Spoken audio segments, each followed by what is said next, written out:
एक बेघर लड़का जिसके माँ बाप नहीं थे, कोई कागजात नहीं, कोई स्कूल नहीं, फिर भी सिर्फ अपने नन्हे हाथों और एक वाक्य से वो आपकी पत्नी को फिर से चलने में मदद कर सकता था। उसने उस करोड़पति सीईओ को लोगों से भरे पार्क के बीच में भौंचक्का खड़ा कर दिया। किसी ने उस पर विश्वास नहीं किया। किसी डॉक्टर ने उसका समर्थन करने की हिम्मत नहीं की। लेकिन जो बाद में हुआ, उसने पूरे देश को खामोश कर दिया। ये सिर्फ ठीक होने की कहानी नहीं है, बल्कि एक ऐसे बच्चे की यात्रा है जिसने बड़ों और पूरी दुनिया की किस्मत बदल दी। अपनी नज़रें मत हटाना, क्योंकि जो सच आप सुनने वाले हैं वह आपका दिल दहला देगा। मुंबई की एक शांत शाम शहर के अस्पताल के परिसर में लगे नकली अशोक के पेड़ों पर सुनहरी धूप तिरछी पड़ रही थी। जहां बाहर सड़क से आती गाड़ियों के हॉर्न की आवाज़ दूर से गूंज रही थी, लेकिन उन लोगों के खामोश माहौल तक नहीं पहुंच पा रही थी जो उम्मीद की आखिरी सीमा का सामना कर रहे थे। विक्रम धीरे धीरे पत्थर के रास्ते पर चल रहा था, अपनी पत्नी अनन्या को कसकर थामे हुए। अनन्या उसकी दुबली पतली लेकिन दृढ़ बाहों में, वह एक बादल की तरह हल्की थी। लेकिन विक्रम के लिए वह पूरी दुनिया थी जिसे वह पिछले 2 सालों से संभालने की कोशिश कर रहा था। उसने हल्के नीले रंग की ऊनी ड्रेस पहनी थी, समुद्र का रंग और एक शांत सुबह का प्रतीक, जिसे विक्रम ने उसके लिए तब चुना था जब वह आखिरी बार खुद से खड़े होकर आईने में देख सकी थी। दुर्घटना के 2 साल बाद जिन पैरों ने कभी अपने शानदार घुमावों से मंच को खामोश कर दिया था, वे अब पतले कपड़े के नीचे शांत पड़े थे, वैसे ही स्थिर जैसे उसके पति के दिल में टूटता हुआ विश्वास। पार्किंग की ओर बढ़ते हुए विक्रम अनन्या के कंधे पर पड़े कंबल को ठीक करने के लिए एक पल रुका। उसने अभी भी अपनी आंखें बंद कर रखी थीं, होंठ भींचे हुए थे। उसका सुंदर चेहरा दुबला होने के बावजूद एक ऐसी सुंदरता लिए हुए था जो कभी फीकी नहीं पड़ सकती थी। लेकिन गेट के दूसरी तरफ एक और नज़र उन्हें देख रही थी। लगभग 9 साल का एक लड़का, सिर पर लाल ऊनी टोपी पहने, अस्पताल के गेट के खंभे की छाया में दुबका बैठा था। उसकी गहरी काली आंखें, पतले पैर एक दूसरे पर चढ़े हुए और सड़क की धूल से सना एक पुराना जैकेट। उसके हाथ में लॉटरी टिकटों की एक गड्डी थी, लेकिन इस समय वह उसकी गोद में चुपचाप पड़ी थी और वह विक्रम के हाथों में मौजूद महिला को घूर रहा था। फिर वह उठा और आगे बढ़ा। उसके टेप से भरे जूते शांत माहौल में हल्की चरमराहट की आवाज़ कर रहे थे। अंकल, उसने कहा, उसकी आवाज़ धीमी लेकिन साफ थी। मैं आपकी पत्नी को फिर से चलने में मदद कर सकता हूँ। विक्रम चौंक गया। उसने अपना सिर घुमाया। उसकी भौहें तन गईं, जैसे उसने कुछ गलत सुना हो। अनन्या ने धीरे से अपनी आंखें खोलीं। अपने पति की बाहों से कमज़ोर होकर उस लड़के को देखा। विक्रम ने चारों ओर देखा। कोई प्रेस नहीं, कोई कैमरा नहीं। उसने उस लड़के को आधी शंका और आधी नाराज़गी से देखा। तुमने क्या कहा? उसकी आवाज़ ठंडी थी। लड़का पीछे नहीं हटा, उसकी आंखों ने नज़र नहीं चुराई। मैं सच कह रहा हूं, मैं उनकी मदद कर सकता हूं। विक्रम ने सुरक्षा की एक सहज प्रतिक्रिया में अपनी पकड़ और कस ली। अनन्या धीरे से हिली। उसके हाथ ने धीरे से विक्रम के कंधे को छुआ। विक्रम नीचे झुका। गुस्सा मत करो। उसकी आवाज़ हवा में सरसराती पत्तियों जैसी थी। सुनकर देखने में क्या हर्ज है। विक्रम ने मुड़कर उस लड़के को देखा। तुम्हारा नाम क्या है जी? मेरा नाम राजू है, उसने जल्दी से जवाब दिया। मैंने अपनी माँ से कुछ तरीके सीखे हैं। मेरी माँ ने लकवाग्रस्त और स्ट्रोक के मरीजों की बहुत मदद की थी। अब मैं इनकी मदद कर सकता हूँ। विक्रम ने एक गहरी सांस ली, जाने ही वाला था, लेकिन राजू ने आगे कहा, मुझे पैसे नहीं चाहिए। इस बार विक्रम सच में रुक गया। अनन्या धीरे से मुस्कुराई। एक क्षणभंगुर मुस्कान उस महिला के होठों पर जो कभी बड़े थिएटर में शानदार प्रदर्शन की रातों में सैकड़ों दर्शकों को खड़ा करके तालियां बजवाती थीं। अजीब है, वह फुसफुसाई। यह वाक्य आजकल हमसे बहुत कम लोग कहते हैं। विक्रम ने अपनी पत्नी की आंखों में देखा और फिर उस लड़के को देखा। राजू की आंखों में कुछ था। यह न तो दुस्साहस था, न ही दया, बल्कि एक अजीब सा भोला विश्वास था। 1 घंटा, विक्रम ने कहा, सिर्फ 1 घंटा। कल सुबह 7:00 बजे शिवाजी पार्क में। अगर 1 मिनट भी देर हुई तो मुझे दोष मत देना। राजू ने सिर हिलाया जी। विक्रम बिना पीछे देखे मुड़ गया। उस रात मुंबई में असामान्य रूप से ठंड थी। विक्रम अपने दफ्तर में अकेला बैठा था। पीली रोशनी उसके तनावग्रस्त चेहरे पर पड़ रही थी। उसने कांच के दरवाजे की ओर देखा, जहां अनन्या का धुंधला प्रतिबिंब बेडरूम से आती रोशनी में दिख रहा था। जो गलियारे के दूसरी तरफ था, वह करवट लेकर लेटी थी, हाथ पेट पर, आंखें खुली हुई शून्य में देख रही थीं, जैसे किसी ऐसी जगह का सपना देख रही हो जहां कोई नहीं पहुंच सकता। विक्रम ने वाइन का गिलास उठाया जिसे उसने पिया नहीं था और उसे अपने हाथों में घुमाने लगा। वह लड़का कौन था? सड़क का बच्चा, एक धोखेबाज, या कुछ और? नीचे कमरे से एक मोटरसाइकिल छोटी सड़क से गुजरी। विक्रम ने अपना सिर कुर्सी पर टिका दिया। उसके दिमाग में अनन्या के लंबे पतले पैरों की छवि उभरी। वह दिन जब उसने मंच पर कदम रखा था, एक चक्कर में घूमते हुए, जैसे उसने आकाश की हवा को अपनी स्कर्ट में समेट लिया हो, और फिर वह छवि गायब हो गई। उसकी जगह अस्पताल की वह दोपहर आ गई, जहां वह चुपचाप उसे कृतज्ञ आंखों से देख रही थी, सिर्फ इसलिए क्योंकि वह अभी भी वहां था। मैं यह क्या कर रहा हूं? विक्रम ने खुद से पूछा। एक बच्चे के एक वाक्य ने मुझे इतना विचलित क्यों कर दिया? वह उठा, खिड़की के पास गया।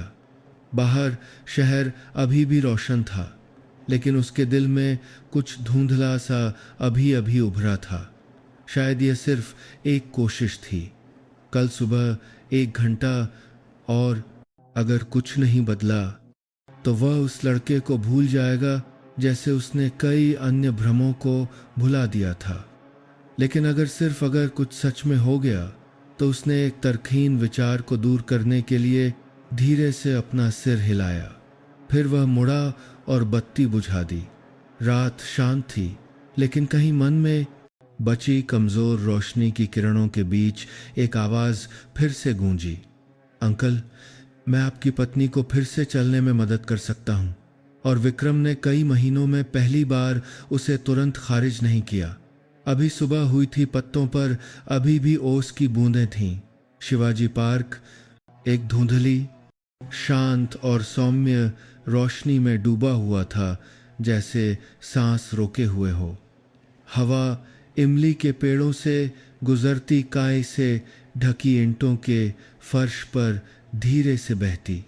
बच्चों के खेल के मैदान के पास एक कोने में एक पुरानी पत्थर की बेंच थी, जिसके बगल में फूलों के पैटर्न वाला एक घिसा पिटा कपड़ा न जाने कब से चुपचाप पड़ा था।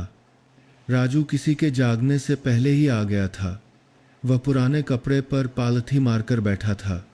उसका फटा हुआ कपड़े का थैला सावधानी से खोला गया था, जिसमें एक सूती तौलिया, भुने हुए चावल की एक थैली, एक लंबी रबर की डोरी और एक छोटी शीशी में खुशबूदार तेल था, जिसे उसकी माँ अक्सर इस्तेमाल करती थी। पुदीने और अदरक की मिलीजुली महक। उसने सब कुछ एक अनुष्ठान की तरह बड़े करीने से रखा और इंतज़ार करने लगा। उसके पास घड़ी नहीं थी, लेकिन उसके सिर बालों में अंतरिमा करीने से रखा के ऊपर पत्तियों के बीच से आती रोशनी ये बताने के लिए काफ़ी थी कि समय लगभग हो गया है।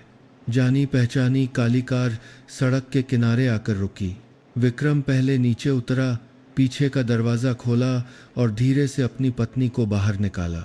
अनन्या ने क्रीम रंग का ऊनी स्वेटर पहना था। बाल बड़े करीने से जूड़े में बंधे थे। होंठों पर हल्की लिपस्टिक थी। हालांकि उसका चेहरा थोड़ा पीला था, लेकिन आज उसकी आंखों में कुछ चमक रहा था, एक नाजुक लेकिन जीवंत चिंगारी। उन्होंने ज्यादा बात नहीं की। विक्रम अपनी पत्नी की व्हील चेयर को पार्क के कोने की ओर धकेल कर ले गया, जहां राजू उठकर सिर झुकाकर अभिवादन कर रहा था। नमस्ते अंकल, नमस्ते आंटी, राजू ने कहा। उसकी आवाज़ शिष्ट और आश्चर्यजनक रूप से शांत थी। अनन्या मुस्कुराई, धीरे से सिर हिलाया। विक्रम ने भी सिर हिलाया। उसकी आंखों में अभी भी गंभीरता थी, जैसे वह सिर्फ देख रहा हो। तुमने सब तैयार कर लिया है? विक्रम ने पूछा। आवाज़ तटस्थ थी। जी हो गया, बस 1 घंटा, राजू ने कहा और व्हील चेयर के पैरों के नीचे सूती तौलिया बिछा दिया। उसने अपनी थैली से भुने हुए चावल की थैली निकाली, उसे अपने हाथ पर धीरे से लगाकर गर्मी जांची और फिर उसे अनन्या के घुटनों पर रख दिया। वह थोड़ा चौंक गई। बहुत गर्म है क्या आंटी? राजू ने जल्दी से पूछा, अपना हाथ पीछे खींच लिया। नहीं, अनन्या ने सिर हिलाया। उसकी नजरें अपने पैरों पर थीं। बस मुझे याद नहीं कि आखिरी बार मैंने अपने पैरों में गर्माहट कब महसूस की थी। विक्रम चुपचाप खड़ा रहा, कोई प्रतिक्रिया नहीं दी, लेकिन उसके हाथ ने व्हीलचेयर के हैंडल को धीरे से कस लिया। राजू ने अपने छोटे हाथों को हिलाना शुरू कर दिया, पिंडलियों के दोनों ओर धीरे से दबाते हुए। फिर अनन्या के टखनों को धीरे धीरे घुमाया। हर हरकत धीमी, सावधानी पूर्वक थी। बच्चों जैसी कोई जल्दबाजी नहीं थी, बल्कि किसी ऐसे व्यक्ति की तरह थी जिसने यह काम सैकड़ों बार किया हो। उसने उसकी हर उंगली को उठाया, अपनी हथेली को उसके तलवे पर रखा, उसे वहां ऐसे रखा जैसे वह भौतिक संवेदना से परे कुछ संचारित कर रहा हो। अनन्या ने अपनी आंखें बंद कर लीं। हवा ने उसके बालों को धीरे से सहलाया और उस पल में ऐसा लगा जैसे वह अब व्हीलचेयर पर बैठी महिला नहीं है, बल्कि बड़े थिएटर के मंच पर वह लड़की है जो चकाचौंध रोशनी के बीच एक आग का गोला बनाने की तैयारी कर रही है। आप पहले नाचती थीं, है ना? राजू ने फुसफुसाते हुए पूछा। अनन्या ने अपनी आंखें खोली। तुम्हें कैसे पता? आपके हाथ का संतुलन आम लोगों से अलग है, और जब आप आंखें बंद करती हैं तो ऐसा लगता है जैसे आप संगीत सुन रही हैं। अनन्या हंस पड़ी, एक क्षण भंगुर लेकिन आश्चर्य से भरी हंसी। विक्रम ने हैरानी से उसकी ओर देखा। राजू ने ईडी को धीरे धीरे मसलना और घुटनों पर हल्की मालिश करना जारी रखा। मेरी माँ ने मुझे सिखाया था कि हाथों से महसूस करना चाहिए। इंसान का शरीर भले ही स्थिर हो, फिर भी वह बोलता है। हमें बस सुनना आना चाहिए। विक्रम ने उसे पहली बार ऐसी नजरों से देखा जिसमें अब सतर्कता नहीं बल्कि सच्ची जिज्ञासा थी। तुम्हारी माँ डॉक्टर थीं क्या? नहीं जी, वह एक पुराने अस्पताल के चैरिटी वार्ड में नर्स थीं। वह स्ट्रोक के बाद ठीक हो रहे गरीब लोगों की मदद करती थीं। कोई आधुनिक मशीनें नहीं थीं, सिर्फ हाथ गर्म चावल की थैली और धैर्य। विक्रम रुक गया। उसने अनन्या को देखा। उसकी आंखों में आंसू थे, दर्द के कारण नहीं बल्कि भावना के कारण। मेरी माँ अब नहीं रही, राजू ने आगे कहा। उसकी आवाज़ धीमी हो गई। उन्हें स्ट्रोक हुआ था, समय पर दवा नहीं खरीद सका। कुछ सेकंड तक किसी ने कुछ नहीं कहा। पेड़ों के बीच से बहती हवा एक मूक विदाई की तरह थी। अनन्या ने अपना हाथ विक्रम के कंधे पर रखा, धीरे से दबाया। मैं आगे अभ्यास करना चाहती हूँ, उसने धीरे लेकिन दृढ़ता से कहा। राजू ने रबर की डोरी निकाली, विक्रम को बताया कि डोरी का सिरा कैसे पकड़ना है, जबकि उसने खुद उसे अनन्या के पैर से गुजारा, उसे पर्याप्त रूप से खींचा। तुम ये क्यों कर रहे हो? विक्रम ने पूछा। ताकि उनकी मांसपेशियां प्रतिक्रिया देना फिर से याद कर सकें, राजू ने कहा। उसकी आंखें अनन्या के पैर से नहीं हटीं, जैसे डाक से चिट्ठी भेजना। हमें धैर्य रखना होगा, विश्वास करना होगा कि चिट्ठी अपनी मंजिल तक पहुंचेगी। अनन्या ने अपने निचले होंठ को काटा, आंखें आधी बंद, माथे पर पसीने की बूंदें।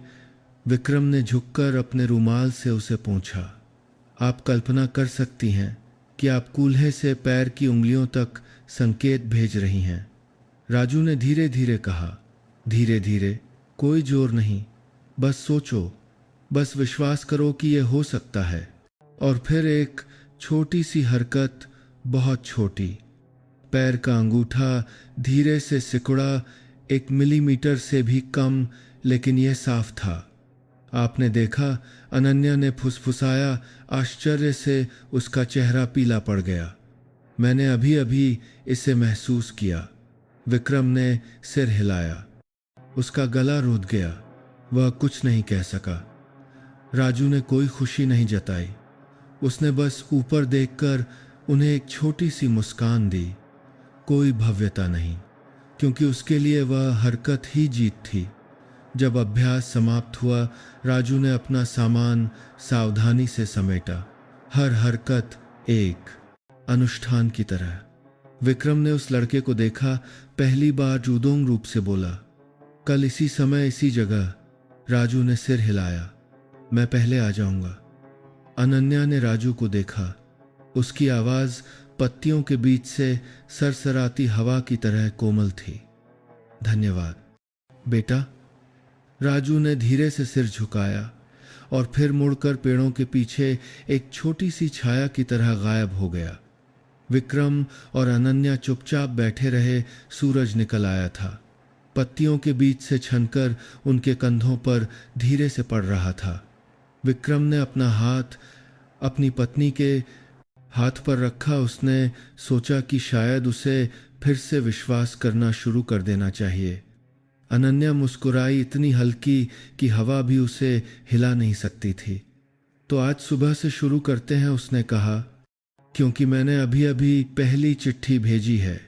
तीसरे रविवार की सुबह शिवाजी पार्क अचानक सामान्य से अधिक भीड़ भरा हो गया।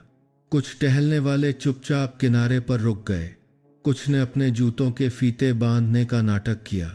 कुछ दूर एक पत्थर की बेंच पर अखबार पढ़ते हुए बैठे थे, लेकिन उनकी आंखें कोने में मौजूद 3 लोगों के परिचित समूह से नहीं हट रही थीं। विक्रम अपनी पत्नी से फुसफुसा रहा था, जबकि राजू हमेशा की तरह तौलिया बिछा रहा था। भुने हुए चावल की थैली और प्रतिरोध बैंड तैयार कर रहा था। लेकिन विक्रम ने पार्क में प्रवेश करते ही महसूस कर लिया था कि कोई उन्हें देख रहा है। एक ऐसी भावना जिसे एक पूरे समूह का नेतृत्व करने वाला व्यक्ति कभी गलत नहीं समझ सकता। अभ्यास सामान्य रूप से चला। हालांकि विक्रम को बेचैनी होने लगी जब उसने कुछ मीटर दूर एक अजनबी आदमी को लगातार अपने फोन पर कुछ टाइप करते देखा। जब अनन्या ने टखने के व्यायाम की श्रृंखला समाप्त की और राजू की मदद से धीरे से अपना हाथ बढ़ाया, एक संक्षिप्त लेकिन प्रयास से भरा इशारा। विक्रम ने तुरंत सामान समेटा और अपनी पत्नी की व्हीलचेयर को कार की ओर धकेल दिया, जिसमें एक दुर्लभ जल्दबाजी थी। आज राजू के लिए धन्यवाद भी सामान्य से छोटा था। उस दोपहर जब विक्रम 18वीं मंजिल पर अपने दफ्तर में बैठा था, मेज पर उलोंग चाय का कप अभी भी भाप छोड़ रहा था। फोन बजा। उसने स्क्रीन पर देखा, ये डॉ शर्मा थे, पुनर्वास विभाग के प्रमुख, जहां अनन्या का इलाज चल रहा था। नमस्ते डॉक्टर, कोई बात है क्या? विक्रम ने फोन उठाया, अपनी आवाज़ शांत रखने की कोशिश की। मुझे लगता है कि हमें सीधे मिलना चाहिए। डॉ शर्मा की आवाज़ हमेशा की तरह रूखी थी। आज दोपहर ही, अगर आप खाली हैं। विक्रम ने एक गहरी सांस के साथ जवाब दिया, मैं 30 मिनट में पहुंचता हूं। जब वह डॉ शर्मा के दफ्तर पहुंचा तो सफ़ेद बालों वाले उस आदमी ने मेज़ पर कुछ धुंधली रंगीन तस्वीरें पहले से ही रखी हुई थीं, लेकिन वे विक्रम अनन्या और एक लड़के को पार्क के बीच में थेरेपी करते हुए पहचानने के लिए काफ़ी थीं। चोरी छिपे खींची गई धुंधली तस्वीरें स्पष्ट रूप से दूर से ली गई थीं। आप जानते हैं यह क्या है डॉ? शर्मा ने सीधे पूछा। मैं अंधा नहीं हूं, विक्रम ने संक्षिप्त जवाब दिया। हम बस खाली समय में हल्का व्यायाम कर रहे थे। वह लड़का कौन है? डॉक्टर की नज़र चाकू की तरह तेज थी। वह आपका रिश्तेदार नहीं है, चिकित्सा कर्मचारी नहीं है, उसके पास कोई डिग्री फी कर वह का रिश्तेदार नहीं है, उसके पास की नज़र नहीं है। और आप उसे एक मरीज के शरीर पर आपकी पत्नी, जो अस्पताल के आधिकारिक पुनर्वास कार्यक्रम में है, पर हाथ लगाने दे रहे हैं। विक्रम ने अपनी मुट्ठियां भींच लीं। उस लड़के का नाम राजू है, और अगर वह लड़का ना होता तो मेरी पत्नी 2 साल की स्थिरता के बाद अपनी उंगलियों को महसूस नहीं कर पाती। आपको लगता है कि वह भावना वास्तविक है डॉ? शर्मा ने जोर से कहा। आप अपनी उम्मीदों को एक आकस्मिक यांत्रिक प्रतिक्रिया पर लगा रहे हैं, और सबसे खतरनाक बात यह है कि आप अपनी पत्नी के स्वास्थ्य को सिर्फ भावनाओं के लिए दांव पर लगा रहे हैं। विक्रम खड़ा हो गया, उसकी आंखें जम सी गईं। भावनाएं? आप जानते हैं डॉक्टर, उसने धीरे धीरे कहा, मेरी पत्नी मंच पर नाचती थी। क्या आप जानते हैं? वह घूमती थी, अपने पैरों को फैलाती थी, उन्हीं पैरों से कूदती थी। उसने मुझे देखा और कहा, मैं अभी भी यही हूं। अगर एक बच्चा वह कर सकता है जो आपका पूरा थेरेपी सिस्टम 2 साल में नहीं कर सका, तो मैं यह दांव लगाने को तैयार हूं डॉ। शर्मा ने कुछ नहीं कहा, बस कुछ और दस्तावेज पलटे। मुझे आपको पहले ही सूचित करना होगा, उन्होंने कहा। अगर ऐसा दोबारा हुआ तो मुझे स्वास्थ्य विभाग को रिपोर्ट करना होगा, और अस्पताल उस लड़के से होने वाले किसी भी नुकसान के लिए जिम्मेदार नहीं होगा। विक्रम ने बिना कुछ कहे सिर हिलाया और फिर मुड़कर चला गया। उसी शाम श्री वर्मा आकाश ग्रुप के उपाध्यक्ष विक्रम के घर आए, अपने साथ एक फ्रांसीसी वाइन की बोतल और एक फीकी मुस्कान लेकर। विक्रम, मैंने सुना है कि तुम्हारे पास एक विशेष थेरेपी विशेषज्ञ है ना? उन्होंने बिना पूछे वाइन डालते हुए कहा। विक्रम ने अपनी भौहें चढ़ाईं। किसने बताया? व्यापार जगत में अफवाहें युद्ध की खबरों से भी तेज फैलती हैं। कल किसी ने तुम्हारी पत्नी को पार्क में एक दयनीय दिखने वाले बच्चे के साथ बैठे देखा।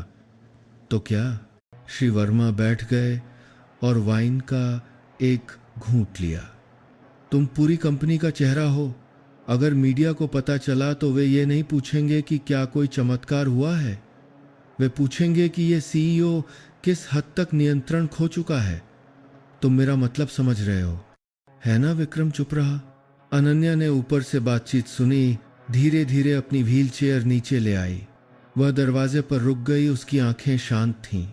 उन्होंने नियंत्रण नहीं खोया है, उसने समान स्वर में कहा। वह उस एकमात्र चीज को पकड़े हुए हैं जो मुझे जीवित रखना चाहती है। श्री वर्मा ने उसे थोड़ी उलझन से देखा।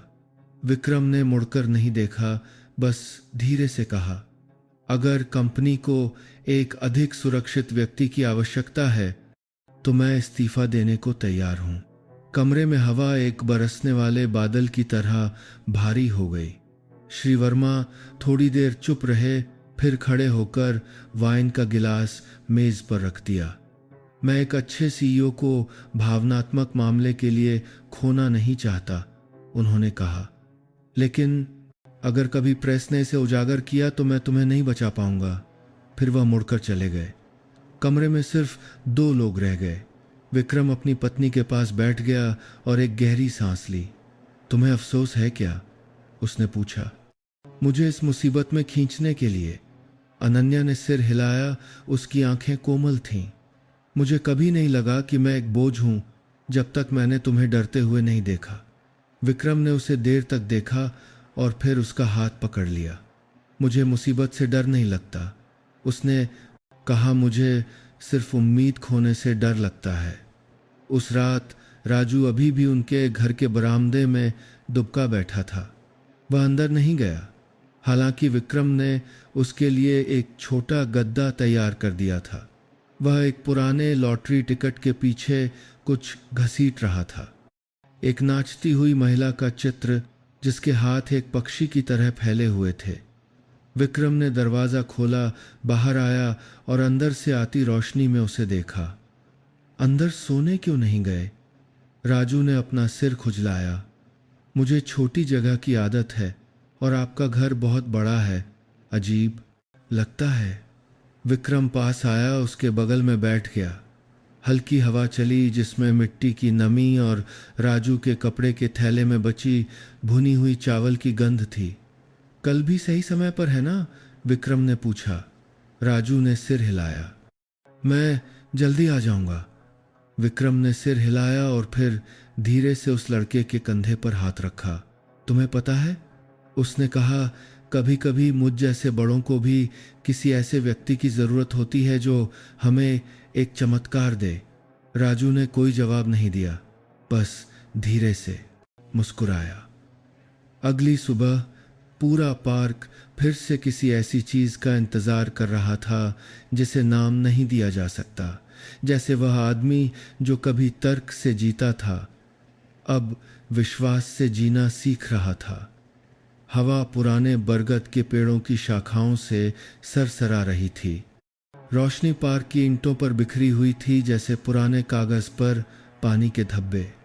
चौथे रविवार की सुबह किसी ने कुछ नहीं कहा, लेकिन सभी को ऐसा महसूस हो रहा था जैसे कुछ बदल रहा है। सब कुछ पिछले हफ्तों की तरह ही हुआ। राजू बहुत जल्दी से बैठा था। उसका पुराना कपड़ा पेड़ के नीचे बड़े करीने से बिछा हुआ था। बगल में कपड़े का थैला, मुंह में ठंडी रोटी का एक टुकड़ा।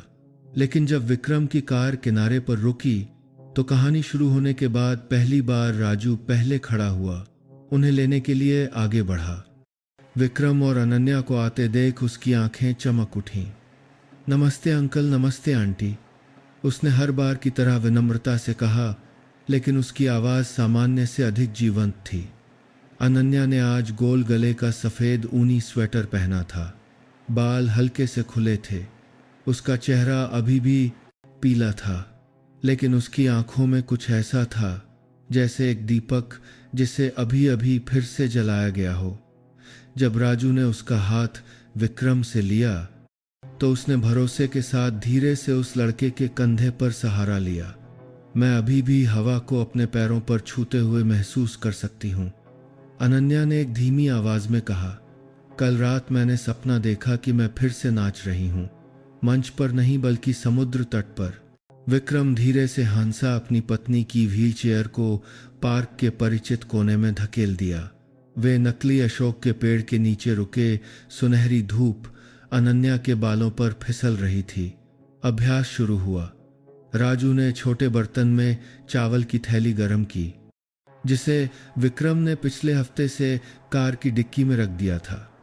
गर्म भाप उठी जिसमें भुने हुए चावल और दालचीनी के तेल की थोड़ी सी महक थी जो अनन्या को बहुत पसंद थी।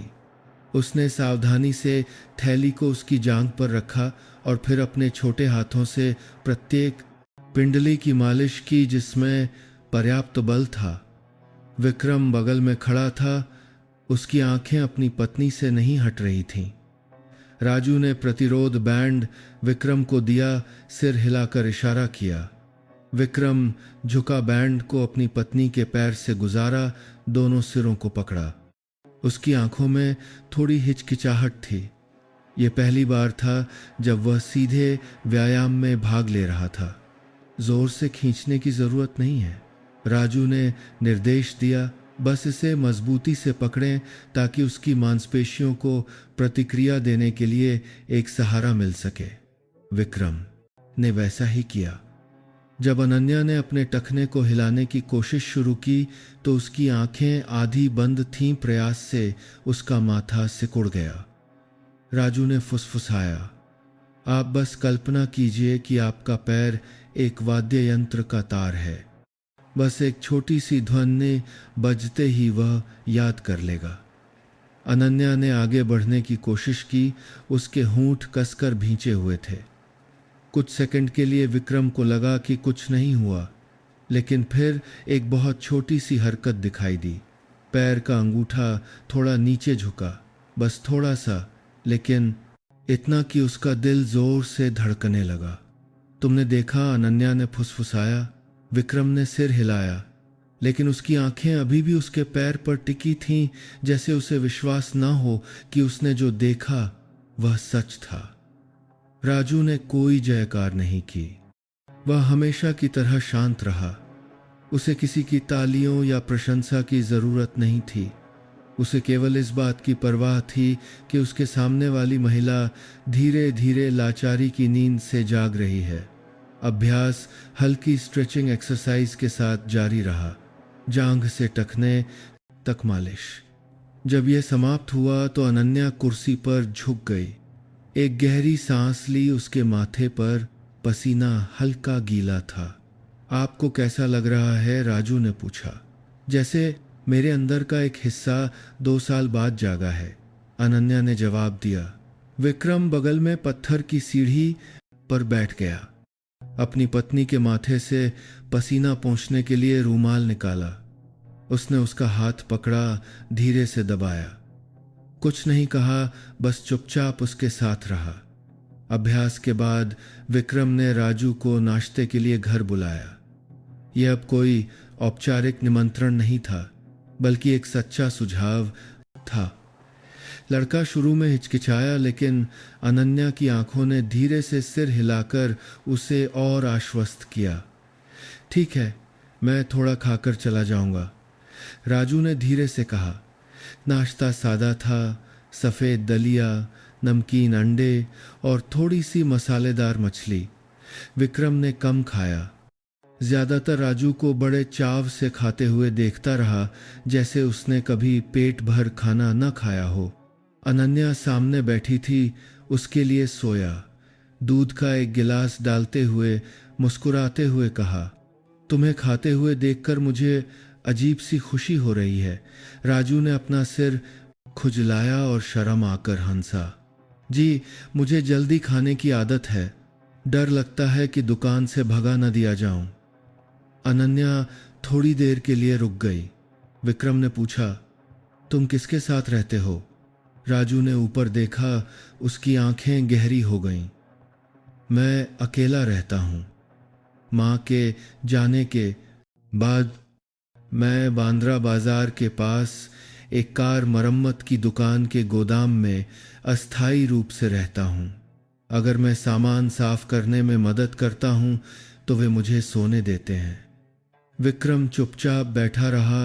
अनन्या ने अपने पति को और फिर उस लड़के को देखा। उसकी आंखों में दया से भी गहरा कुछ था, यह एहसास कि राजू जैसे बच्चे को अपने छोटे कंधों पर इतना बड़ा बोझ नहीं उठाना चाहिए। क्या तुम यहाँ रहना चाहोगे? अनन्या ने धीरे से पूछा। हमेशा के लिए नहीं, लेकिन कम से कम जब तक सुबह न हो जाए। राजू ने आश्चर्य से लगातार सिर हिलाया। नहीं, मुझे सुंदर घरों में सोने की आदत नहीं है। विक्रम ने कहा, यह घर भी उन रातों से ज्यादा अंधेरा रहा है जहां तुम उस गोदाम में रहते हो। कोशिश करके देखो। राजू ने सिर झुका लिया और चुपचाप बैठ गया। विक्रम ने जोर नहीं दिया, वह उठा और ऊपर चला गया और अनन्या ने बस धीरे से उसके कंधे को छुआ, जैसे एक माँ एक लंबी बारिश के बाद अपने बच्चे को छूती है।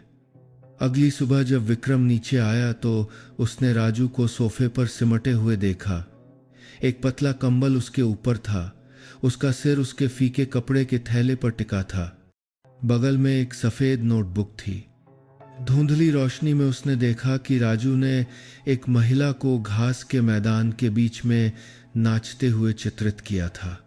उसके हाथ फैले हुए थे, बाल हवा में उड़ रहे थे। अनन्या खाने की मेज पर बैठी थी। उसकी आंखें अभी भी नम थीं। तुम इतनी जल्दी उठ गई? विक्रम ने पूछा। सो नहीं सकी, उसने जवाब दिया। 2 साल में पहली बार मुझे लगा कि मैं अब बह नहीं रही हूं। विक्रम अपनी पत्नी के पास बैठ गया। उसने उसे देर तक देखा और फिर फुसफुसाया, शायद मुझे भी फिर से विश्वास करना सीखना होगा। अनन्या ने अपना हाथ उसके हाथ पर रखा, धीरे से दबाया। किस पर विश्वास करना है?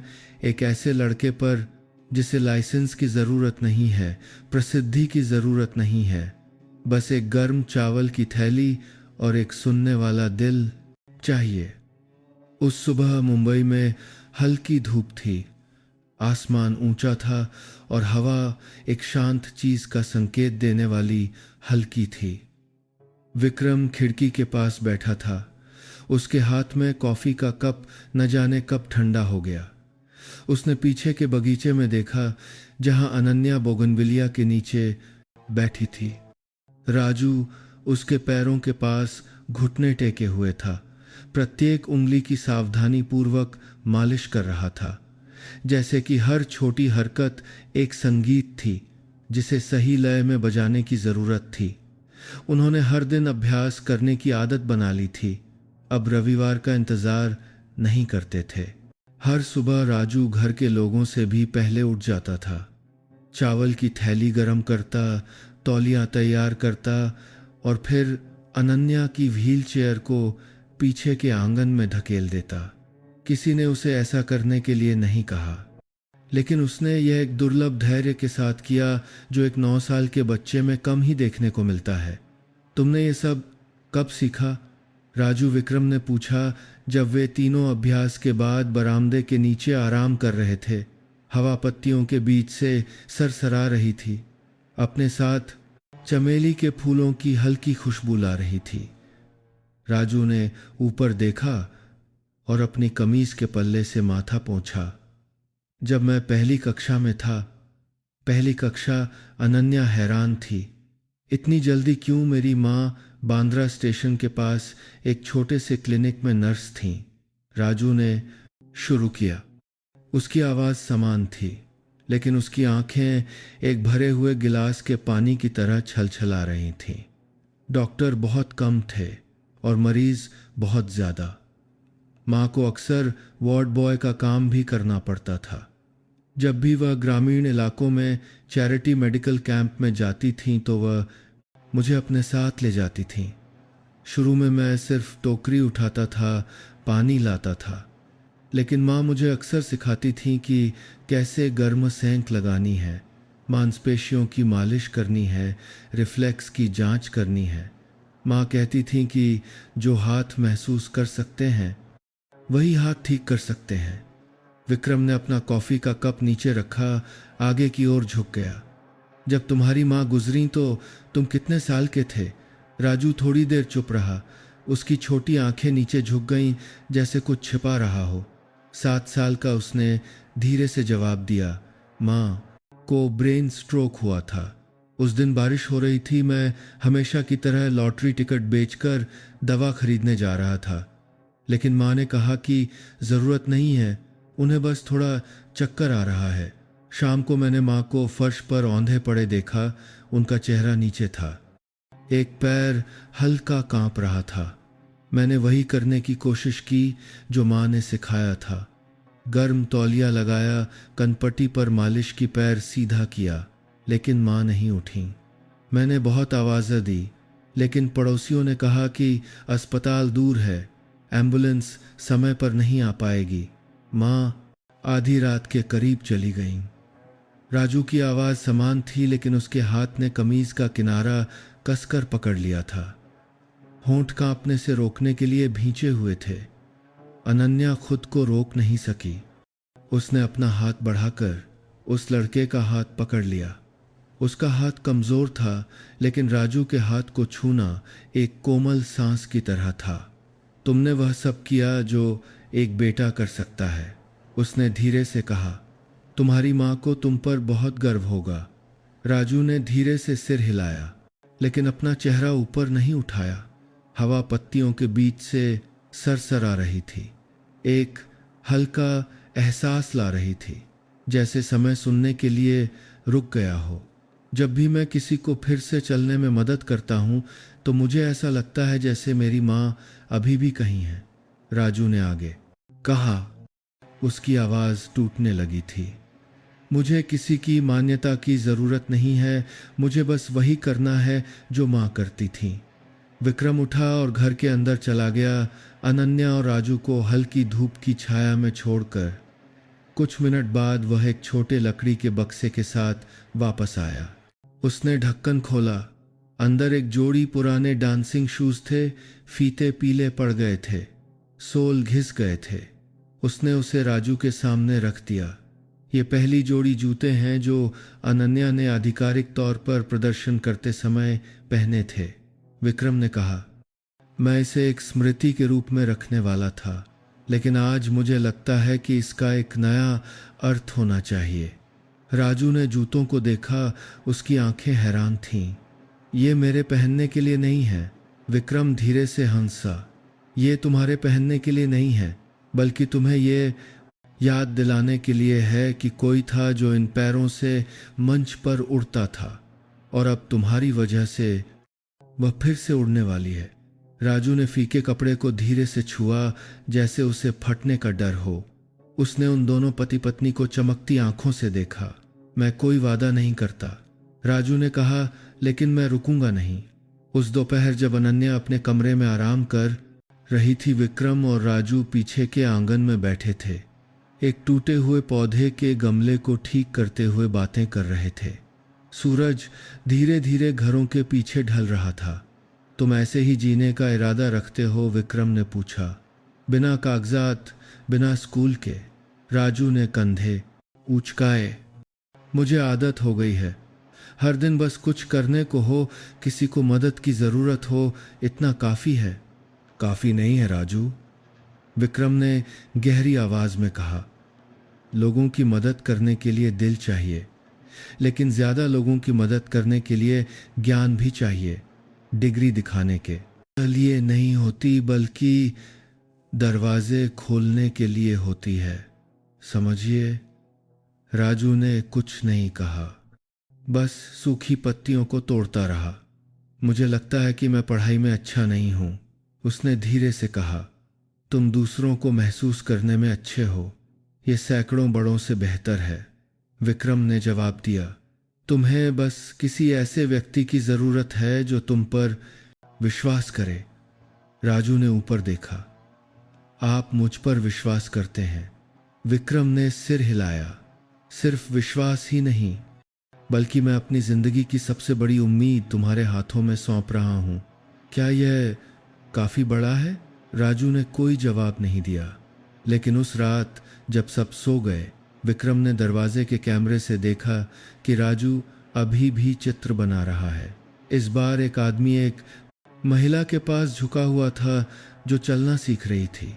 पीछे एक परी की तरह हाथ फैलाए एक महिला का चित्र था। विक्रम ने स्क्रीन बंद कर दी, कुर्सी पर झुककर फुसफुसाया। धन्यवाद बहन जी कि आपने उस बच्चे को मेरी पत्नी के पास आने दिया, और कहीं उन यादों में जो कभी नहीं खोई। शायद राजू की मां मुस्कुरा रही थी। सोमवार की सुबह विक्रम के घर में एक अजीब सा एहसास था। यह वह शांति नहीं थी जो लगातार 4 हफ्तों की उम्मीद के बाद आई थी, बल्कि एक भारीपन था, जैसे अंधेरे में कुछ चुपचाप जमा हो रहा हो।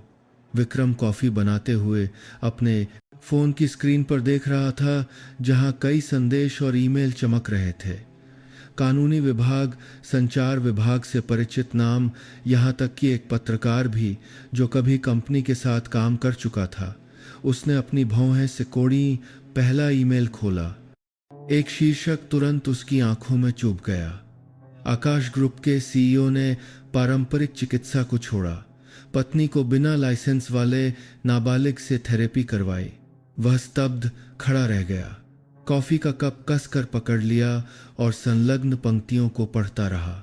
वह जानता था कि किसी ने पार्क में अनन्या और राजू के अभ्यास का वीडियो बनाकर मीडिया को भेज दिया था। धुंधली तस्वीरें, एक छोटा सा लड़का व्हील चेयर पर बैठी महिला के पैरों की मालिश कर रहा था। बगल में वह खुद गंभीर चेहरे के साथ, बिना किसी बचाव के। लेख में न केवल घटना का वर्णन किया गया था, बल्कि एक अनाम चिकित्सा स्रोत का हवाला भी दिया गया था, जिसने शौकिया थेरेपी के खतरों के बारे में चेतावनी दी थी। यह अनुमान लगाना मुश्किल नहीं था कि यह डॉ शर्मा थे। फोन बजा, ये श्री वर्मा थे। तुम घिर चुके हो, उनकी आवाज़ गूंजी। गोलमोल बात करने की ज़रूरत नहीं है। सुबह से प्रेस परेशान कर रही है, शेयरधारक फ़ोन करने लगे हैं। कंपनी का संचार विभाग नहीं जानता कि क्या जवाब दे। यह महत्वपूर्ण नहीं है, विक्रम ने धीमी आवाज़ में जवाब दिया। इतने भोले मत बनो विक्रम। तुम सीईओ हो, तुम चेहरा हो। तुमने एक बेघर बच्चे को गोद ले लिया और उसे अपनी पत्नी का इलाज करने दिया। अगर लोग गहराई से जांच करते हैं तो सिर्फ एक गलती से कंपनी की पूरी प्रतिष्ठा गिर जाएगी। मैं तुम्हें निदेशक मंडल से बचा सकता हूं, लेकिन एक शर्त है।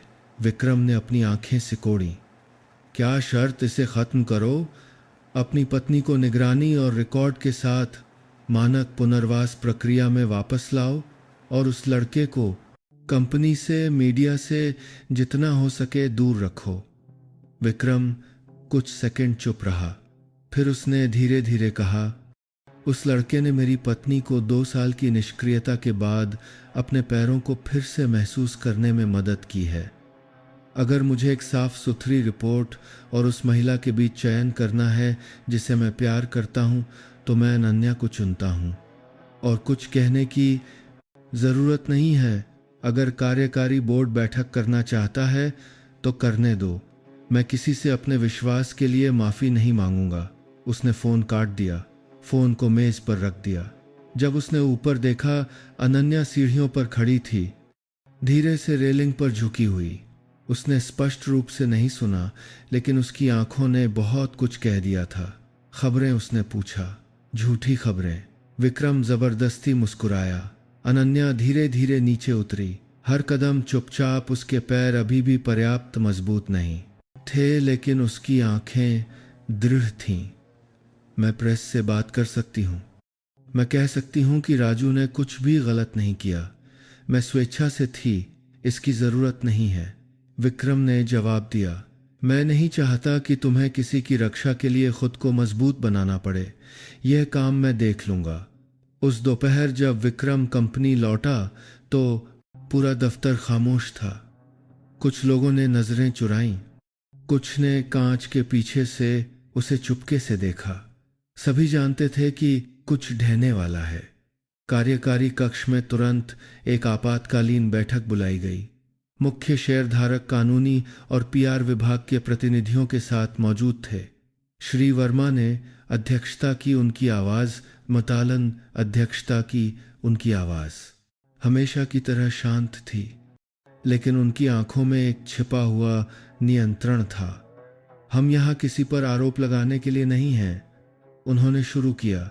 हमें बस ये सुनिश्चित करना है कि कंपनी की छवि नेतृत्व के व्यक्तिगत व्यवहार के कारण क्षतिग्रस्त ना हो। एक शेयरधारक ने कहा, विक्रम, मैं तुम्हारे पारिवारिक मामले में हस्तक्षेप नहीं करना चाहता, लेकिन एक बिना कागजात वाले बच्चे को अपनी पत्नी का इलाज करने देना स्वीकार्य सीमा से परे है। विक्रम ने कमरे में चारों ओर देखा।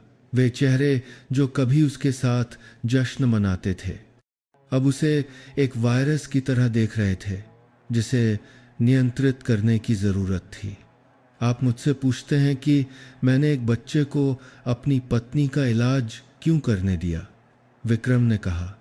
उसकी आवाज़ गहरी और गर्म थी, क्योंकि वह एकमात्र व्यक्ति था जिसने विश्वास किया कि वह अभी भी खड़ी हो सकती है, जबकि सभी डॉक्टर, थेरेपिस्ट और हम सब ने यह मान लिया था कि उसे अपनी बाकी की जिंदगी उस व्हीलचेयर पर गुजारनी होगी।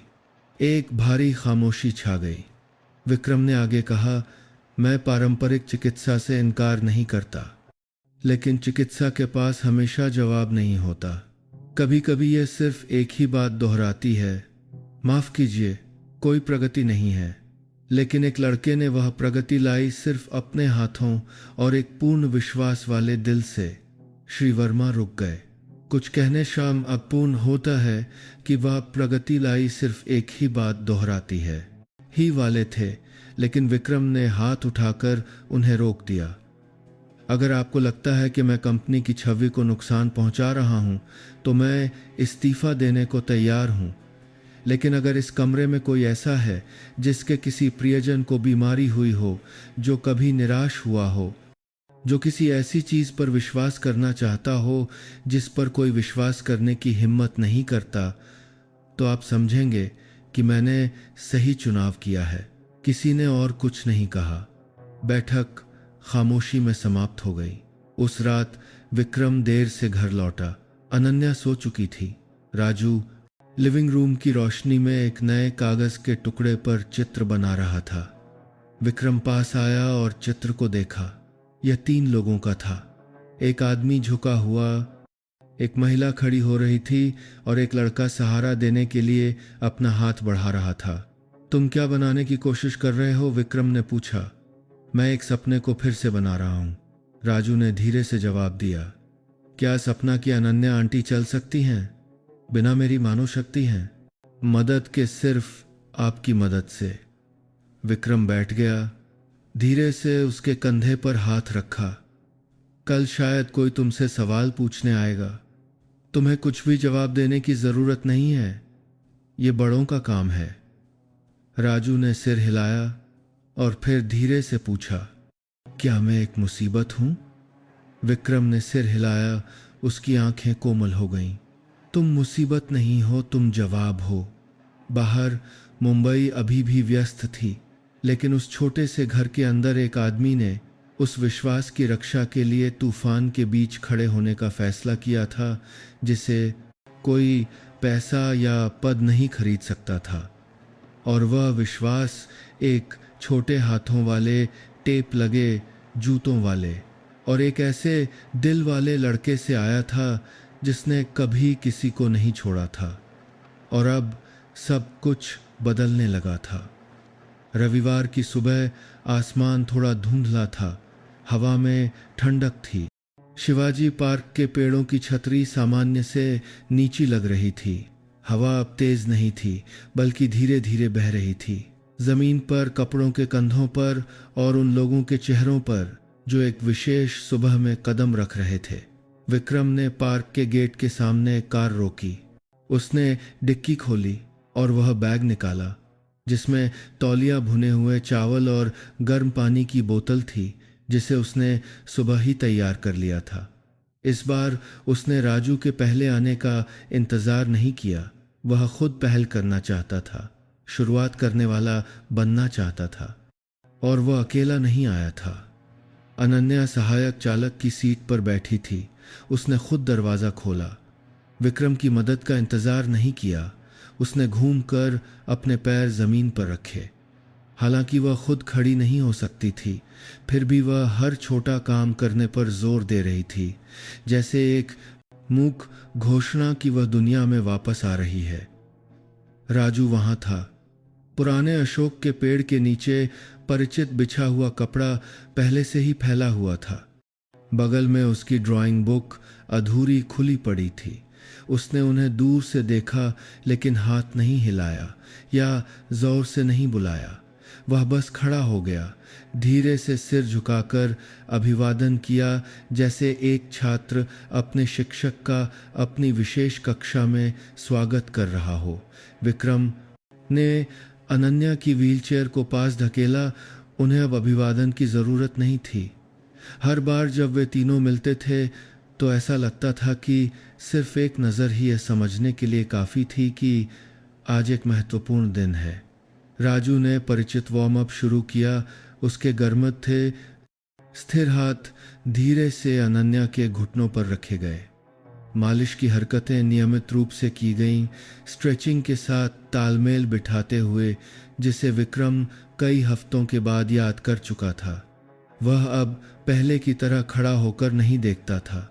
अब वह घुटने टेककर अपनी पत्नी के पैर से रबर बैंड गुजारता, दोनों सिरों को दोनों हाथों से पकड़ता।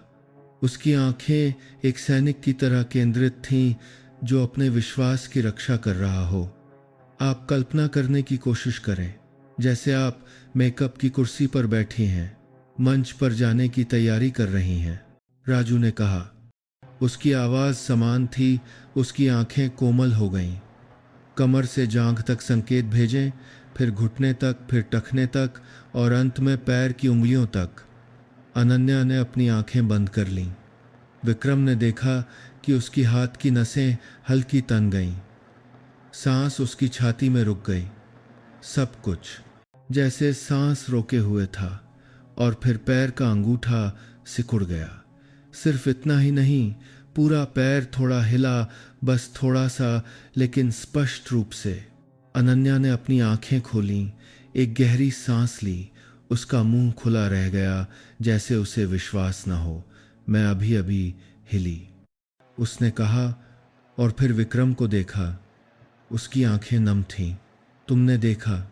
विक्रम ने अपनी पत्नी का हाथ कसकर पकड़ लिया। उसका हाथ भावना से कांप रहा था। मैंने देखा, मैंने सब कुछ देखा। राजू ने कुछ नहीं कहा।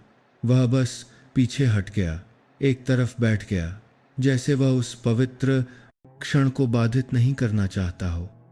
अनन्या बिना आवाज के रो पड़ी, बस आंसू उसके गालों पर लंबी धाराओं में बह रहे थे।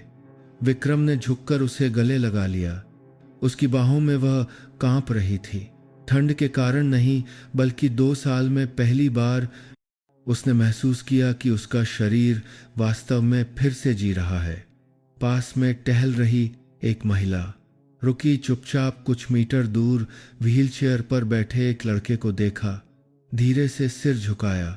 किसी ने कुछ नहीं कहा, कोई बीच में नहीं आया।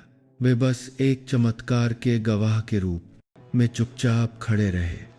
एक चमत्कार जो आधुनिक मशीनों से नहीं, बल्कि एक आवारा बच्चे, एक हार न मानने वाले पति और एक ऐसी पत्नी से बना था जिसने कभी उम्मीद नहीं छोड़ी थी। जब अभ्यास समाप्त हुआ तो राजू ने हमेशा की तरह सावधानी से तौलिया समेटा। विक्रम उसके पास आया। उसके हाथ में एक छोटा कागज़ का थैला रखा। ये क्या है अंकल? राजू ने पूछा। एक चिकन सैंडविच, एक दूध का डिब्बा और शाम की पूरक कक्षाओं के लिए एक आवेदन पत्र। राजू स्तब्ध रह गया।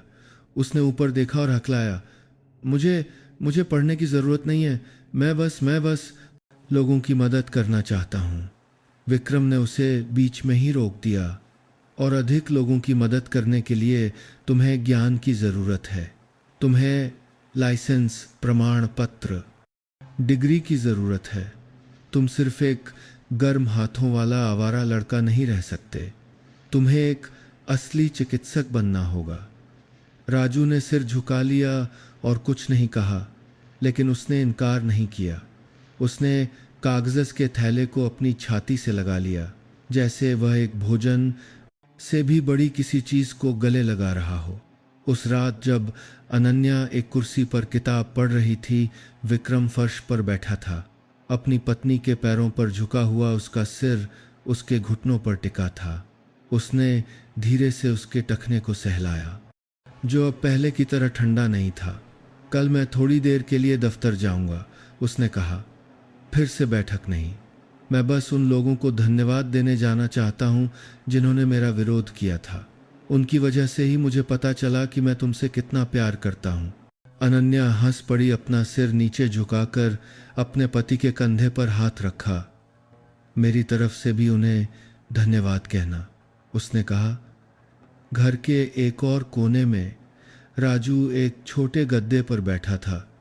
एक नई नोटबुक में पहली पंक्तियां लिख रहा था, पीली रोशनी के नीचे।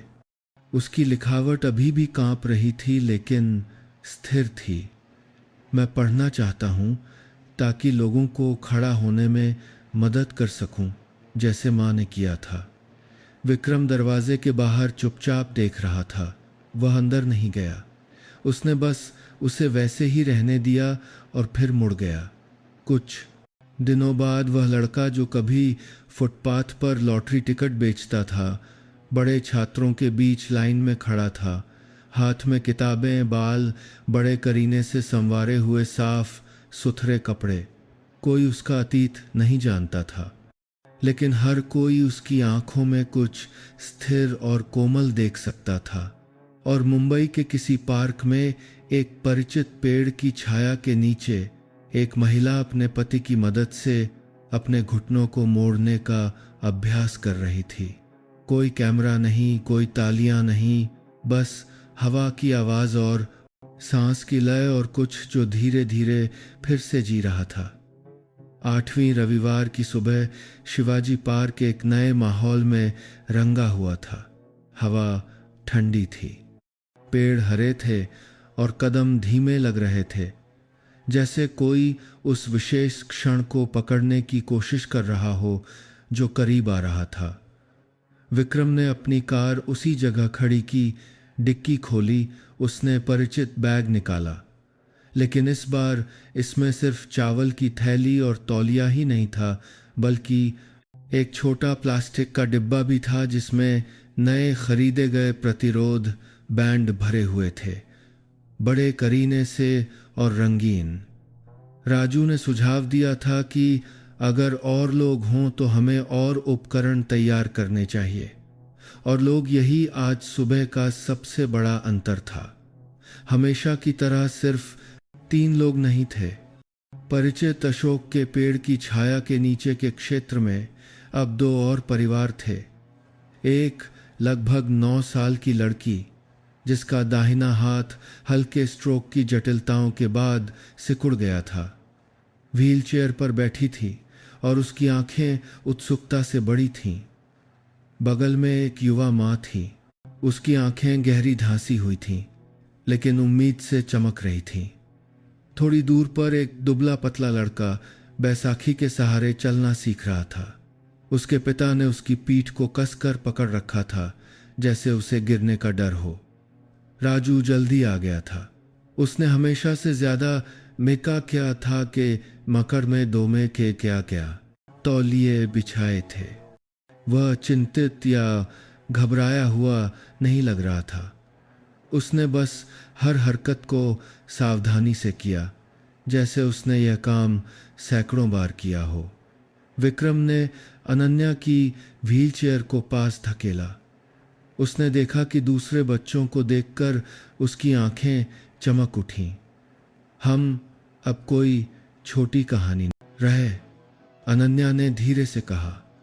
विक्रम ने सिर हिलाया, मुड़कर राजू को देखा जो प्रिया नाम की लड़की से बात कर रहा था। वह घुटने टेककर धीरे से उसकी कलाई पर हाथ रखकर कोमल आवाज में पूछ रहा था, क्या तुम्हें रस्सी कूदना पसंद है?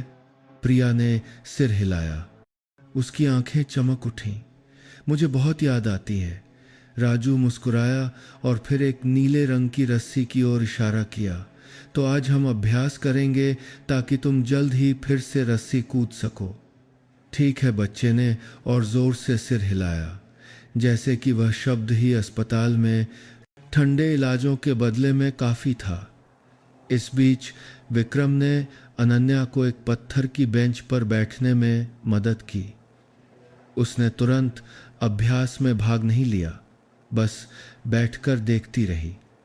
वह आज की सुबह निरीक्षण करने उस लॉटरी टिकट बेचने वाले लड़के को देखने में बिताना चाहती थी, जो अब एक मार्गदर्शक, एक प्रेरणा बन गया था, जो उसने खुद कभी सोचा था उससे कहीं ज्यादा लोगों के लिए।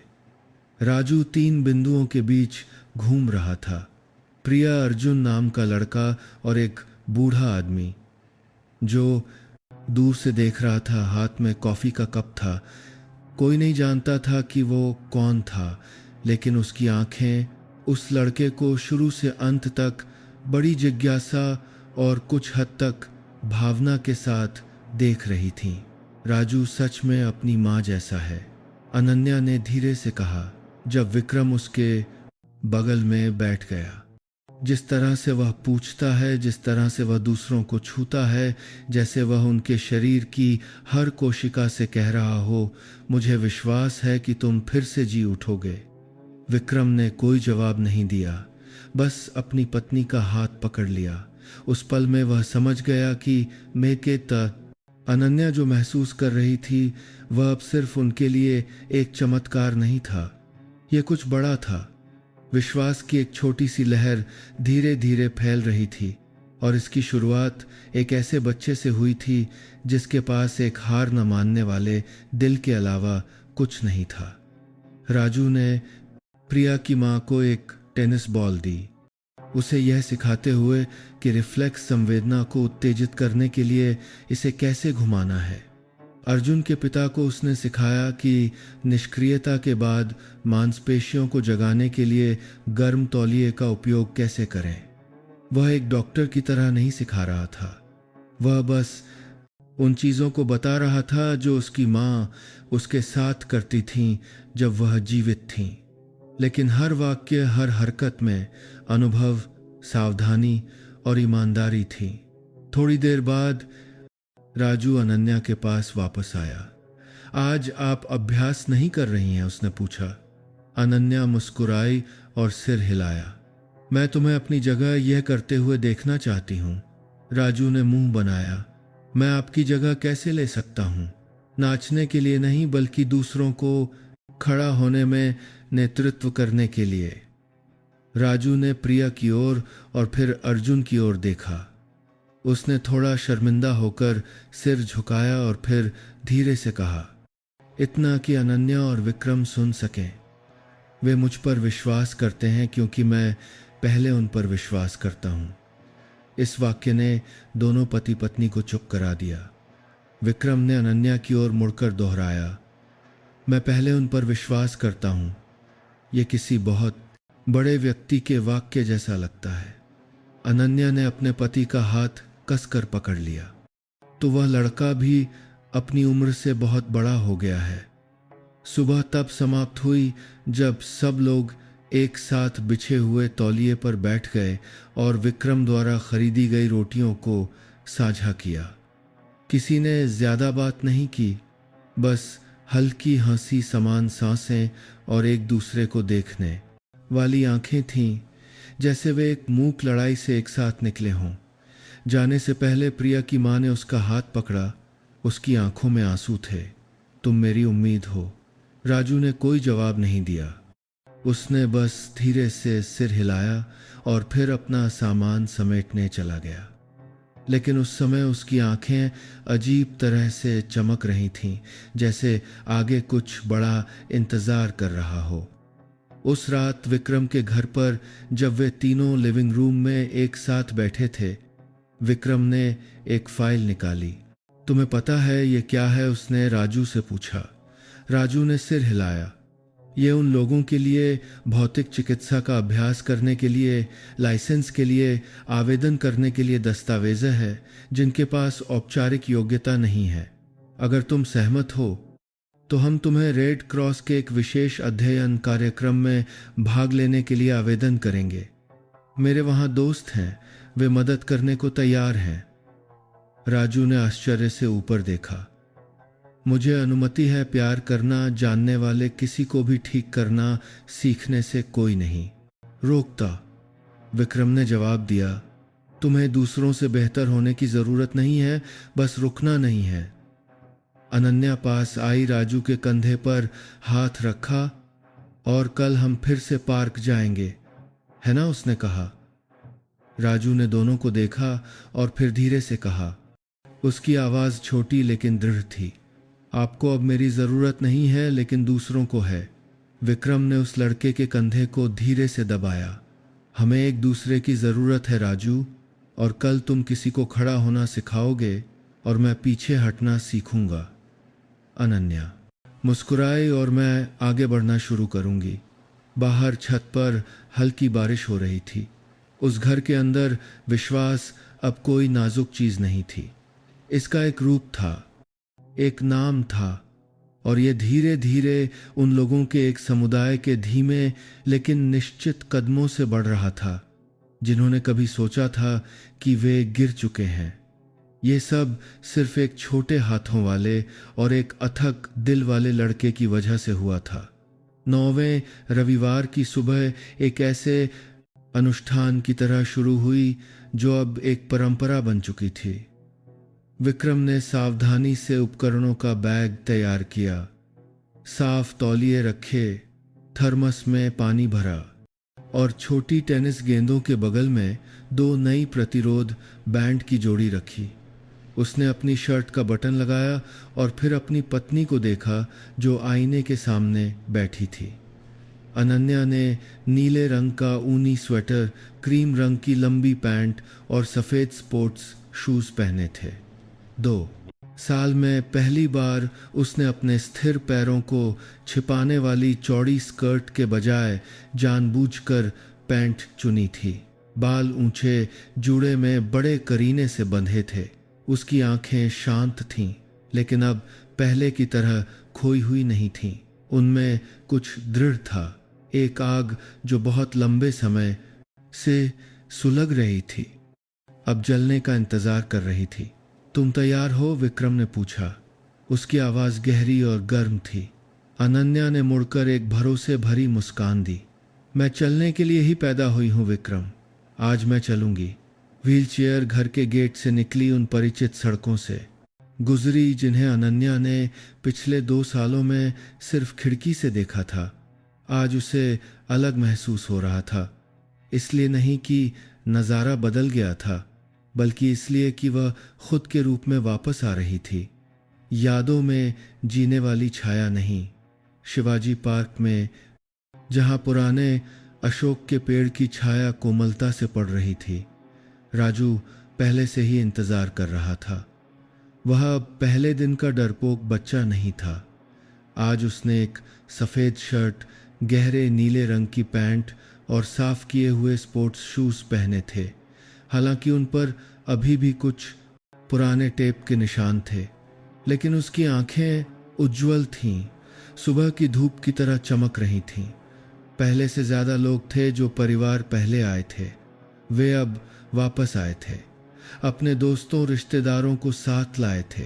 कुछ व्हील चेयर पर बैठे थे, बूढ़े और बच्चे भी थे। वे देखने नहीं आए थे, वे विश्वास करने और उस चीज़ का इंतज़ार करने आए थे जिसे सब जानते थे कि होने वाला है। विक्रम ने अनन्या को चौड़े बिछे हुए तौलिए के बीच में धकेला। राजू पास आया उसे और विक्रम को सिर हिलाकर यह पुष्टि की कि वे वास्तव में तैयार हैं। क्या आप अभी शुरू करना चाहती हैं? राजू ने पूछा। उसकी आंखें अनन्या के चेहरे से नहीं हटीं। अनन्या ने सिर हिलाया, उसकी आवाज़ दृढ़ थी। हमने काफ़ी इंतज़ार कर लिया है। राजू ने बैग खोला, एक नरम कपड़े की बेल्ट और एक गद्दा निकाला और उसे पीछे रख दिया। विक्रम ने अनन्या को व्हील चेयर से हटने में मदद की, उसे गद्दे के किनारे पर बिठाया, दोनों हाथों से उसकी कमर को सहारा दिया, जैसे उसने अनगिनत पिछले अभ्यासों में किया था। याद रखना, राजू ने कहा, मैं और विक्रम अंकल आपको उठाएंगे, लेकिन खड़ा होना आप पर है। अनन्या ने अपनी आंखें बंद कर लीं, एक गहरी सांस ली। दोनों हाथों ने अपने पति की बाहों को धीरे से पकड़ लिया। विक्रम ने अपनी पत्नी की बगल के नीचे हाथ रखा। राजू ने उसके घुटनों को दोनों हाथों से पकड़ लिया, जरूरत पड़ने पर सहारा देने के लिए तैयार। 3 राजू ने फुसफुसाया। 2 1 उन्होंने उसे उठाया। अनन्या का शरीर कांप रहा था, जैसे वह अंदर से एक तूफान से लड़ रही हो। उसके पैर जमीन को छू गए। 712 दिनों के बाद पहली बार उसकी मांसपेशियां तन गईं, घुटने बुरी तरह कांप रहे थे। हवा उसके बालों से, उसके गालों से गुजरी जैसे प्रकृति की एक कोमल ताली। अनन्या ने अपनी आंखें खोलीं। वह खड़ी थी, सच में खड़ी थी। पूरा पार्क खामोश हो गया। सबने अपनी सांसें रोक लीं। कोई पक्षी की आवाज़ें नहीं, कोई हवा की आवाज़ें नहीं, बस एक महिला की सांसें जो वह वापस ले रही थी जो उसका था। मैं खड़ी हूँ, अनन्या ने फुसफुसाया। मैं सच में खड़ी हो सकती हूँ। विक्रम ने धीरे धीरे अपने दोनों हाथों को छोड़ा, जैसे उसे डर हो कि वह एक चमत्कार को तोड़ देगा। लेकिन अनन्या नहीं गिरी। वह वंग खड़ी रही, उसके पैर कांप रहे थे, लेकिन झुके नहीं। उसने अपने पति की ओर देखा, उसकी आंखें चमक रही थीं।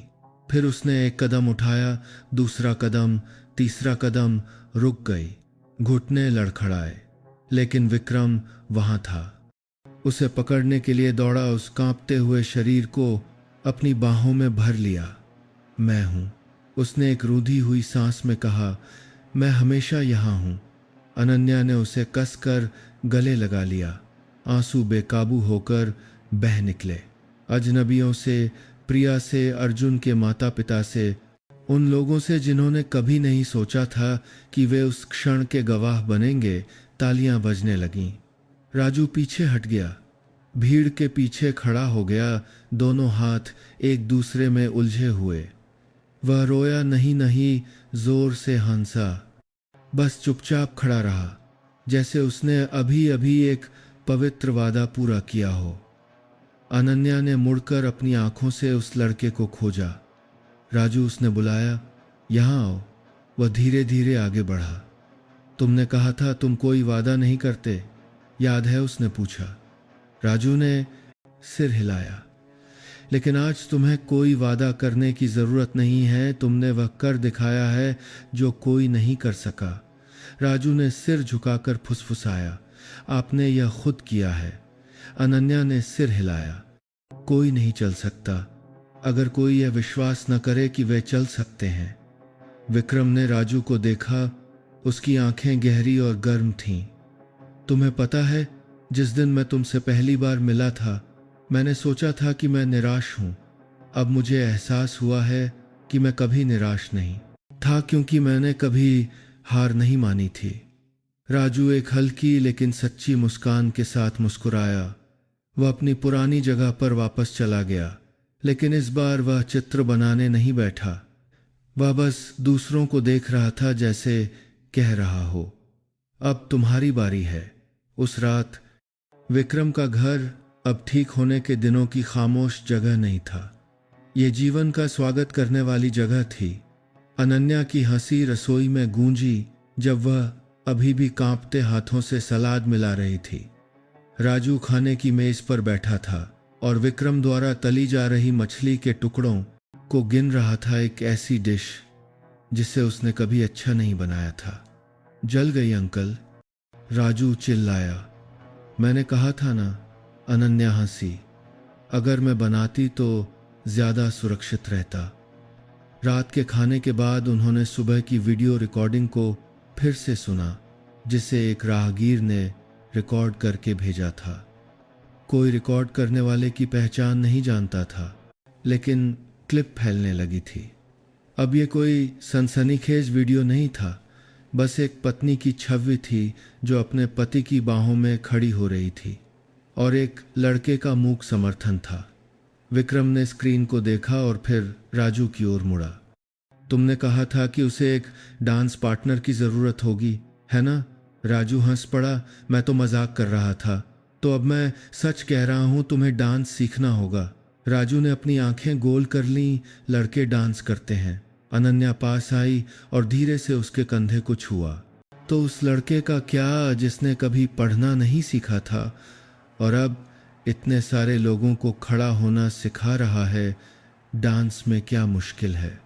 राजू थोड़ी देर चुप रहा और फिर धीरे से कहा, अगर आप नाचेंगी तो मैं आपको गिरने नहीं दूंगा। और गर्म रोशनी में वे तीनों एक साथ हंसे। किसी नृत्य की जरूरत नहीं थी, बस जीवन, विश्वास और पहले कदम थे जो मंच पर किसी भी घुमाव से ज्यादा मजबूत थे। क्योंकि एक बार जब आप खड़े हो जाते हैं तो कुछ भी असंभव नहीं रहता। उस दिन मुंबई में बारिश हो रही थी, तूफानी दिनों की तरह। तेज या गुस्से वाली बारिश नहीं, बल्कि धीमी कोमल बारिश, जैसे किसी के गालों पर चुपचाप बहते आंसू। अनन्या खिड़की के पास बैठी थी, हाथ में अदरक की चाय का कप। उसकी आंखें धुंधले नज़ारे को देख रही थीं। बाहर बारिश की हर बूंद पत्ती के किनारे पर रुककर आंगन में छोटे घेरे बना रही थी। हवा में गीली मिट्टी और ठंडक की महक थी, लेकिन उसे ठंड नहीं लग रही थी, क्योंकि आज उसे एक उपहार मिलने वाला था। विक्रम हाथ में एक भूरे रंग के लिफाफे के साथ अंदर आया। उसका चेहरा शांत था, लेकिन उसकी आंखें अजीब तरह से चमक रही थीं। उसने लिफाफा मेज पर रखा और अपनी पत्नी के बगल में बैठ गया। मुझे यह राजू की माँ के घर के अटारी में एक पुराने गत्ते के डिब्बे में मिला। उसने कहा, किराए के घर के प्रबंधक ने मुझे आज सुबह फ़ोन किया। उसने कहा कि एक किराएदार ने मरने से पहले इसे रखने के लिए कहा था। कोई इसे लेने नहीं आया। मुझे लगता है कि यह राजू की माँ थी। अनन्या ने सावधानी से लिफाफा खोला। अंदर एक पुरानी नोटबुक थी, कागज पीला पड़ गया था। कोने हल्के मुड़े हुए थे, कवर पर कुछ घसीटी हुई लिखावट थी। राजू के लिए, अगर एक दिन तुम्हें पता चले कि तुम ठीक करने के लिए पैदा हुए हो। उसने पहला पन्ना खोला। यह एक महिला की झुकी हुई साफ सुथरी लिखावट थी। सही नहीं, लेकिन गर्मजोशी से भरी, जैसे कुछ बहुत करीबी हो। मेरे राजू, मुझे नहीं पता कि मैं तुम्हें बड़ा होते देखने के लिए काफ़ी समय तक जीवित रहूंगी, लेकिन मुझे पता है कि एक दिन तुम्हारे छोटे हाथ उन लोगों के दिलों को छुएंगे जिनसे तुम कभी नहीं मिले। तुम्हें डॉक्टर बनने की ज़रूरत नहीं है, सफ़ेद कोट पहनने की ज़रूरत नहीं है। बस तुम जो महसूस करते हो उस पर विश्वास करना कभी मत छोड़ना। जब लोग विश्वास खो देते हैं तो तुम्हारे हाथ उन्हें वापस खींचने वाली रस्सी होंगे। जब लोग प्यार से छुए जाने का एहसास भूल जाते हैं तो तुम्हारी हथेली उन्हें याद दिलाएगी। जब तुम खुद को छोटा महसूस करो तो याद रखना कि एक छोटी सी चिंगारी भी एक अंधेरे कमरे को रोशन करने के लिए काफ़ी होती है। जाओ बेटा, जहां तुम्हारा दिल तुम्हें ले जाए। और अगर कोई पूछे कि तुमने किससे सीखा तो मुस्कुराना और कहना, एक माँ से जिसने सबसे अच्छा डॉक्टर बनने का सपना देखा था, भले ही वह कभी स्नातक नहीं हुई। मैं तुमसे हमेशा प्यार करूंगी। अनन्या ने नोटबुक बंद कर दी। उसके हाथ कांप रहे थे। उसने विक्रम की ओर देखा। उसकी आंखों में आंसू थे। उसे पहले से पता था कि राजू कुछ असाधारण करेगा और उसे किसी की मान्यता की जरूरत नहीं थी, बस उसका बेटा विश्वास करे। उस दोपहर उन्होंने वह नोटबुक राजू को दी। उसने उसे बहुत देर तक चुपचाप पकड़े रखा। रोया नहीं, बस सिर झुकाकर नोटबुक को अपनी छाती से लगा लिया। मुझे डर था कि मैं माँ का चेहरा भूल जाऊंगा। उसने कहा, मुझे डर था कि एक दिन मैं सिर्फ मालिश करने वाला एक लड़का रह जाऊंगा, लेकिन ये नहीं जानूंगा कि मैं क्यों मौजूद हूं। अब मैं समझ गया। विक्रम ने उसके कंधे पर हाथ रखा।